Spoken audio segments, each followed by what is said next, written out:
세 번째 장면이 있습니다. 장면 두 개만 있을 줄 알았죠. 장면이 하나 더 있습니다. 아마 결정적인 장면이 아닐까라고 생각되는데 세 번째 장면 함께 보시죠. 바로 이겁니다. 제1후원자. 검찰은 쌍방울의 주요 계열사와 대표들이 이재명 대표의 선거 때 1,000만 원대의 후원금을 각자 나눠냈다라고 보고 있습니다. 이 금액을 합쳐보면 가장 이재명 대표에게 후원금을 많이 낸 제1등 후원자는 쌍방울이라는 겁니다. 이재명 대표와 쌍방울과의 관계는 내복 한 장의 관계일 뿐일까라는 퀘스천 마크를 검찰은 계속 따라 들어가고 있는 건데 2021년 대선 후보 경선, 2018년 경기지사 선거, 쌍방울 KH그룹 임직원 이 대표를 향해서 쪼개기 후원을 했다라는 정황을 조사 중에 있는데 법조계 관계자, 쌍방울 주요 계열사 CEO들이 1,000만 원대 후원금을 했다. 이를 합치면 이 대표의 1등 후원자는 쌍방울이었다. 가장 많은 후원금을 쌍방울이 냈다라는 얘기, 분석도 나오고 있습니다. 누가 후원금을 얼마나 내는지 다 모를 수 있습니다만 1등 후원금이라면 김용태 의원님 후원 많이 받으실 것 아니겠습니까? 네. 1,000만 원대 가장 많은 후원금 합쳐봤는데 이게 다 알고 봤더니 쌍방울과 관계된 CEO들이 계열사들이 다 냈다는 겁니다. 합쳐보면 쌍방울이 가장 많이 냈다. 이재명 대표는 모른다. 국회의원으로서 나한테 가장 많은 후원금을 냈던 사람이 누군지 모를 수 있나라는 사실은 의문점을 이 기사는 얘기하고 있는 거거든요. 검찰도 얘기하고 있는 거거든요. 김유정 의원님도 국회의원 해보셨으니까. 자, 일단 먼저 김용태 의원 얘기 듣고 김 의원님 입장도 물어보겠습니다.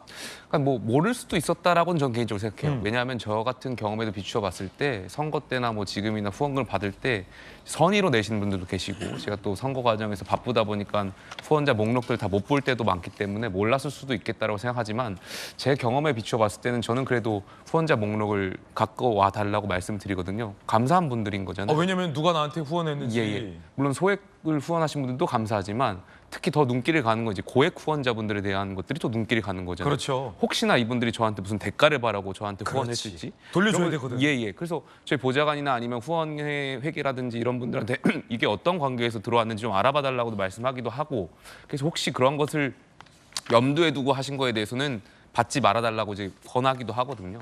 그리고 실질적으로 뭐 고액 후원자들 이야기를 얘기 들어보면 어떤 한 분이 저를 알고 선의로 어떤 미래 정치에 좀 잘했으면 좋겠다라는 생각에서 후원을 하시고 네. 또 다른 대표분들한테 이제 권하시는 분들도 계시더라고요.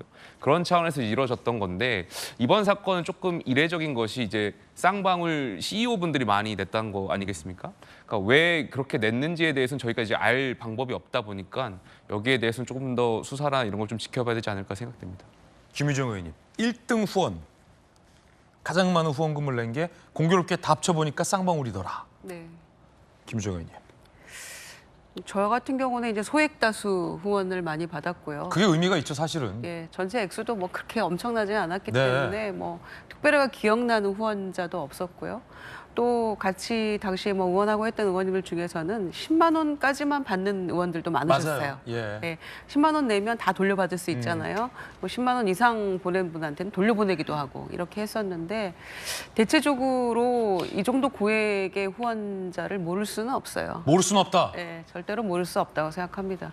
이거는 뭐 제 개인적인 뭐 생각이라기보다는 보편적으로 의원들이 적어도 막 30만 원, 50만 원 이상의 후원금만 내서 누가 냈지 하고 다 보게 됩니다. 그리고 또 후원금이 많이 모자라고 이제 의정 활동에 이제 이렇게 좀 부족한 그런 상황에서는 연말 되고 이러면은 뭐 후원금 좀 도와주십시오. 열심히 잘하겠습니다. 그런 문자도 많이 보내거든요. 문자 메시지도. 그래서 그 정도 액수를 저는 모를 수는 없다고 생각합니다. 그런데 이제 그런 인과관계나 이런 것들을 뭐 전혀 모르는 상황에서 뭐 꼼꼼하게 뭐 따지지 않아 봤을 수도 있다고 생각해요. 그럴 수 있죠. 누가 이렇게 냈구나 정도만. 그리고 이게 다 뭐 입금자 쌍방울 그렇게 하는 건 아니죠. 이렇게 안 나왔잖아요. 네. 입금자 뭐 예를 들어 김병민 괄호 열고 쌍방 뭐 이렇게 안 썼을 거 아닙니까? 그러니까 계열사 뭐 그 CEO들 통해서 냈다고 하니까 이제 그냥 뭐 김유정 이렇게 1,000만 원 이렇게 만약에 보냈다고 하면 자세는 모를 수 있지만 누가 뭐 이렇게는 냈구나라고 알 수도 있어요. 그러니까 경기지사 선거 그다음에 대선 경선 때 그 두 번에 걸쳐서 이렇게 다 받았다는 거니까 제 개인적인 의견을 물어보신다면 이거는 모를 수는 없는 문제인데 또 사람에 따라 다를 수 있고요. 그러나 누가 어떻게 보냈는지는 저는 그거는 받는 입장에서 또 정치 후원금 받는 입장에서는 저는 반드시 아는 사항이라고 생각합니다. 그렇군요. 1,000만 원대의 후원금을 나눠냈다. 물론 한 명이 이제 1,000만 원대를 팍 넣으면 이건 뭐 위법의 소지가 있기 때문에 나눠낸 것이겠으나 모를 수 없다라는 김유정 의원님의 개인적 견해 전해드렸습니다. 저는 이제 여야에 참 이 괜찮고 의정 활동을 잘하시는 존경할 만한 분들에게 선거 때 이제 그 소액 이 후원금을 보낸 적이 계속 선거 때마다 보내고 있는데 여야 모두. 근데 이제 보냈다라고 얘기한 분도 있고 보냈다라고 미처 얘기하지 못한 분도 있는데 소액이죠, 기자니까. 근데 소액인데도 불구하고 꼭 다시 전화가 오시더라고요. 아우 이런 거 있잖아요. 김병호 의원 알죠? 네. 아우 뭐 이런 걸 보냈어 기자가. 그런 거 있잖아요. 네. 아니 당연히 일단 연락이 갈 수밖에 없는 게 후원금을 보내면 영수증 발급을 해야 되거든요. 네, 저는 저 같은 경우는 영수증 꼭 챙겨달라고 하거든요. 네. 세액공제 받아야 되니까. 아, 그거를 발급을 안 하면 후원금 받고 큰일 나요. 그러니까 네. 당연히 연락을 하는데 보통 회계 책임자가 연락을 하거나 네. 근데 회계 책임자가 연락하면서 아주 정상적인 범위라면 고액의 후원금이 들어왔기 때문에 이분들에게는 직접 연락을 하시는 게 좋겠습니다라고 통상 얘기를 하죠. 그리고 이게 김성태 전 회장이 본인이 막 얘기한 거 아니에요. 그리고 이 정도의 상황이라면은 그냥 단순하게 후원금 넣고 끝낸 게 아니라 아니 무슨 쌍방울이 자선 기업가입니까? 이재명 대표 이렇게 잘 되라고 이재명 대표의 방북을 위해서 200만 달러, 300만 달러 주고 또 이재명 대표 대통령 선거 나간다고 계열사 임원들 시켜서 쪼개기 후원 다 하고 쪼개기 후원 불법이잖아요. 그런 거 다 감내해서 할 하등의 이유가 뭔가가 있었기 때문에 했을 거잖아요. 근데 그거를 모든 걸 다 몰랐다 이렇게 얘기할 수 없는 것이고요. 이게 2021년 대통령 선거 경선 때 있었던 일인데 이재명 대표가 내가 쌍방울과의 인연은 내일 하나 사입 거밖에 없다라는 얘기는 아마도 이 후원금 이후인 것 같은데 그러면 이재명 대표가 김성태 회장이랑 통화도 했고 통화한 것도 나중에는 결국 처음에는 아니라고 하다가 네. 통화한 사실 자체를 인정했잖아요. 누군가가 바꿔줬을 수는 있다 정도로. 그러면 이재명 대표가 해왔던 말의 진술의 신빙성이 김성태 회장보다는 훨씬 더 떨어진다. 이렇게 보는 게 저는 상식이라고 봅니다. 물론 이에 대한 이재명 대표의 반박도 준비되어 있습니다. 이 대표의 반박 모아봤는데 들어보시죠.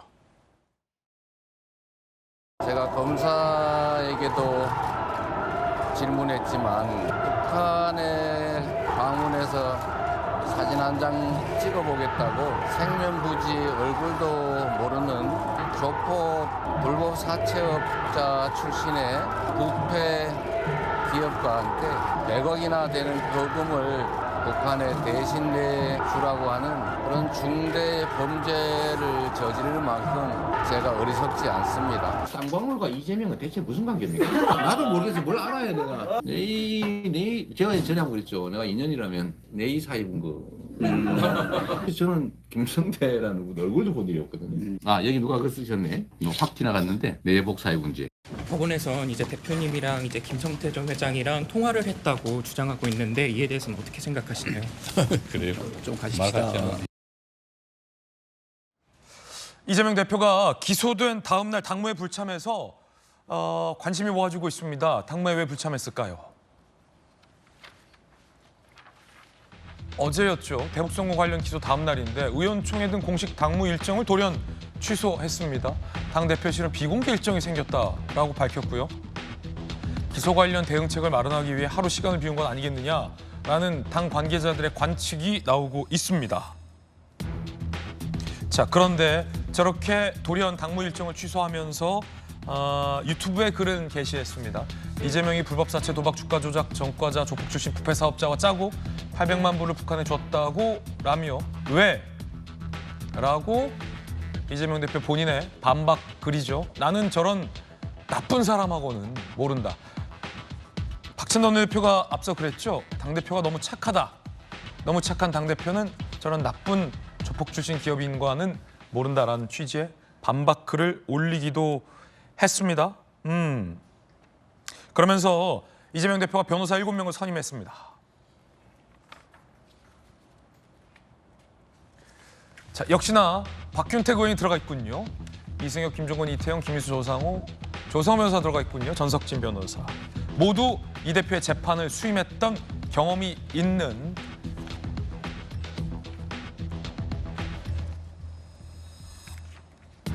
자, 그런데 박균택 의원은 국회 법사위 소속, 변호사 겸직이 불가, 아마 사임계를 제출할 전망으로 보이는데 자, 이 부분 어떻게 되는 건가요? 박균택 의원 같은 경우는 법사위 소속이잖아요. 그런데 대북 송금을 위해서 이 대표 변호를 맡을 수 있습니까? 저 겸직 불가도 되고 아마 이해충돌 문제 때문에 하지 않으실 거로 보는데요. 아니, 근데 왜 선임을 하는 거죠? 저 명단이 아마 정확히 내막을 확인해 보지는 않았습니다만 이 사건 대북 사건 원래 수원지검에서 수사하다가 작년 9월에 구속영장 청구하면서 서울중앙지검 반부패 일부로 이송했습니다. 예, 백현동 사건하고 병합했거든요. 그때 아마 변호인들 명단일 겁니다. 그 명단이 저 명단이군요. 예. 그러니까 뭐 그 변호인단들이 대개 다 겹쳐서 들어가고 뭐 그렇게 형식적인 절차 문제에서 그 변호인단 7인이 돼 있을 수도 있고 뭐 향후에 실질적으로 대응하는 과정에서도 이 사건을 아는 변호인들 중심으로 선임이 될 거고 특히 전체적으로 이재명 대표 관련된 수사에 어떤 공통점이 있지 않습니까? 이 수사의 방향이라든가 주변인 참고인들의 조사하는 방식, 신문 방식, 사건에 접근하는 검찰의 태도 이런 거는 사건의 내용은 틀리지만 검찰의 수사 방식은 비슷하기 때문에 이재명 대표 관련해서 뭐 대장동이든 백현동이든 맡았던 변호인들이 들어가는 방식으로 정리될 겁니다. 예, 여당에서는 강도 높은 비판도 나왔습니다. 정계 은퇴해야 한다 이런 주장도 여권에서 나왔다는데 누가 있을까요? 안철수 의원. 정치적 책임지고 정계 은퇴하는 것이 정치인의 도리다라는 입장을 냈다는 것도 보도해 드립니다.